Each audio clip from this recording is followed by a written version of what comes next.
It's Faith Friday here, and our next guest is a best-selling author and speaker who has a passion for connecting with others. His new book, Catching Whimsy, encourages folks to live in anticipation every day and to lean into curiosity. Please welcome Bob Goff. Good to see you, and thanks for being here. Thanks for having me on. So first, what is Catching Whimsy? Oh yeah, the whole idea of whimsy, I think people think of it as like unicorns and confetti. It's really that idea. I would describe it as like a strategic whimsy.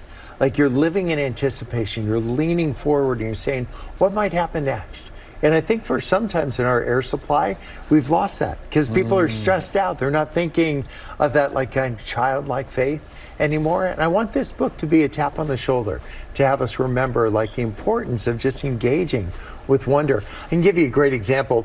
My grandparents told me they lived in a castle. They didn't. They lived in a row house in San Jose, California, and they painted it pink. Property values cratered all around for blocks. But I believed that I grew up in a castle because they told me that. And that kind of whimsy, you know, fast forward decades later, now I'm the grandfather, and I'm making those kinds of stories alive for my grandkids. Because it worked for you? Is your house Exactly. pink? Yeah. Could you imagine? You know, you say like to kind of like step away from the stress, but that's really hard this time of year. No so kidding. how at this type of busy moment in life do you kind of lean into that curiosity? Well, there's a great verse that's in Romans 8, and it says the entire creation is up on its tiptoes, just waiting to see what'll be unveiled. And so think about that, like living equal parts, aware of what's going on situationally, but in absolute anticipation. Think of the two of you living in anticipation of what might be next and knowing why you're doing what you're doing. We were teasing about this silly hat I've got. But it's a cool story around it. Yes, I think a neighbor who's going to be in heaven by the end of the week and a big Red Sox fan. I've never gone to a baseball game. Evidently, we have a major league team in San Diego. Who would know? But like, there's this whole idea. They're pretty good. That we've got a reason why you're doing what you're doing. And I said I'll wear the hat so long as she mentions my name to Jesus every time he walks by.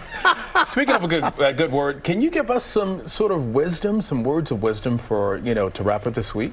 Yeah, I think the idea is to remind people of who they are. Sometimes what we need is just a tap on the shoulder. The reason I write books, I want people to have a tap on the shoulder, to remember who they were before life got complicated, before faith, if faith guides your steps, like before faith got complicated, before loving people got super complicated. Let's get back to the original version of that. And then with that reminder, launch in with more anticipation.